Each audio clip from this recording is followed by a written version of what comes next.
ဘေဘီနဲ့ချစ်သူဖြစ်နေပြီဆိုပြီးတော့လူပြောများနေတဲ့အောင်စမှုပရိသတ်ကြီးရဲ့အခုတလောပရိသတ်တွေကြားထဲမှာအတော်လေးကိုစိတ်ဝင်စားမှုမြင့်တက်နေတဲ့လူပညာသတင်းလေးတစ်ခုဖြစ်ပေါ်နေရလဲဖြစ်ပါတယ်။ဒါကတော့နာမည်ကျော်ဇက်မင်းသားအောင်စမှုနဲ့တရုတ်ဆောင်ဘေဘီတို့နှစ်ယောက်ကတိတ်တိတ်လေးချစ်သူတွေဖြစ်နေကြပြီဆိုတဲ့သတင်းလေးတစ်ခုပဲဖြစ်ပါတယ်။ဒီကောလာဟာလာတွေအခုလိုပြန်ထွက်လာရတဲ့အဓိကအကြောင်းရင်းကတော့သူတို့နှစ်ယောက်ရဲ့လူမှုကွန်ရက်စာမျက်နှာတွေမှာအုတ်ထုံဖနက်လက်စောအစားနိုင်ရည်အစုံတစ်ထပ်တည်းစင်တူဝတ်ထားတဲ့ပုံရိပ်လေးတွေကပြည့်နေလာလို့ပဲဖြစ်ပါတယ်။အရင်တုန်းကလည်းရိုက်ခွင်းတစ်ခုမှာအောင်စမှုကဘေဘီရဲ့ရင်ခွင်းထဲမှာအိတ်နေတဲ့ဗီဒီယိုဖိုင်လေးထွက်ပေါ်လာလို့ပွဲစုခဲ့ရတရားလည်းဖြစ်ပါတယ်။အဲ့ဒီချိန်တုန်းကတော့တရုတ်ဆောင်ဘေဘီကဒါဟာရိုက်ခွင်းကပုံရိပ်လေးသာဖြစ်ကြောင်းနဲ့အောင်စမှုရဲ့မိန်းကလေးပရိသတ်တွေကိုကြောက်လို့ဝေဝေးကရှောင်ပါတယ်လို့တေချာလေးကိုရှင်းပြခဲ့မှုပါလည်းဖြစ်ပါတယ်။ဒါပေမဲ့အခုလိုအသုံးဆောင်တွေထပ်ပြီးတော့စင်တုံဝစ်စင်ထားတာကိုမြင်လိုက်ရတဲ့အချိန်မှာတော့ပရိသတ်တွေကသူတို့နှစ်ယောက်ကိုတကယ်ချစ်သူတွေဖြစ်နေပြီလို့ထင်ရွေးတွေပေးနေကြရလဲဖြစ်ပါတယ်။ဒီကိစ္စနဲ့ပတ်သက်ပြီးတော့အောင်ဆောင်မွေးရဲ့ပရိသတ်တချို့ကစိတ်မကောင်းဖြစ်ကြပေမဲ့တချို့ကလည်းမင်းသားလေးကလည်းလူပဲမလို့ချစ်သူရတာသဘာဝကျပါတယ်ဆိုပြီးတော့နားလည်မှုအပြည့်နဲ့သဘောတူဝန်ခံနေကြရလဲဖြစ်ပါတယ်။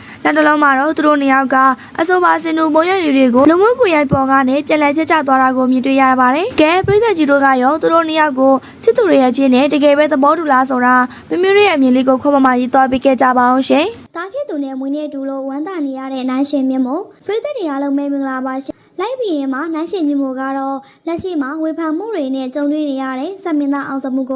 ကိုချင်းစာစိမ့်နဲ့အားပေးသွားမယ်လို့ပွင့်လင်းစွာပြောကြားခဲ့ရလဲဖြစ်ပါတယ်။သူမကိုယ်တိုင်ကလည်းလူတွေရဲ့အပြောအဆိုတွေကြားကရုန်းကန်ခဲ့ရသူမို့အောင်စမှုရဲ့စူးစမ်းအထောက်မှုတွေကိုမြင်ရတာနဲ့တနာမိပြီးတခါလောက်တော့ညလုံးပေါင်းအိမ်ကသူတွေနဲ့ခင်မိုးဖြစ်သူကိုလက်မှတ်ဝယ်ခိုင်းတဲ့အထိဖြစ်သွားခဲ့ရလဲဖြစ်ပါတယ်။ဒါပြင်သူမရဲ့တားငယ်လေးလူနိုင်ဟာလည်းအောင်စမှုနဲ့မွေးနေ့မွေးလာမွေးရက်တူနေတာကြောင့်ဒါဟာကံကောင်းခြင်းတွေအတူတူရရှိနိုင်မယ်နမိတ်လို့သူမကယုံကြည်ထားရလဲဖြစ်ပါတယ်။နိုင်ရှိမျိုးကအောင်စမှုကိုအထူးအားပေးတဲ့ဖန်အကြီးစားတစ်ယောက်ဖြစ်တယ်လို့သူမရဲ့ပရိသတ်တွေကလည်းမွေးနေ့အတူတဲ့သူမရဲ့သားလေးကိုပါဝမ်းချစ်ဖို့တိုက်တွန်းပြောဆိုနေကြရလဲဖြစ်ပါတယ်။အနုပညာရှင်အချင်းချင်းအခုလိုအခက်အခဲတွေကြားထဲမှာဝင်းရံပေးတာဟာနှွေးထွေးတဲ့မြေကင်းတစ်ခုဖြစ်ပေမဲ့ဝေဖန်သူတွေကတော့အောင်စမှုဘက်ကရက်တီပေးတဲ့သူမရဲ့လုပ်ရပေါ်စောင့်ကြည့်နေကြတာလည်းဖြစ်ပါတယ်။ဘယ်လိုပဲဖြစ်ဖြစ်နိုင်ရှိမျိုးကတော့သူမရဲ့သားလေးဟာလည်းအောင်စမှုလိုပဲကြီးလာရင်အောင်မြင်မှုတွေရရှိလာလိမ့်မယ်လို့ပြောလင်းကြပြင်းနဲ့ပြောရှင်နေရလဲဖြစ်ပါတယ်။ဒါပေမဲ့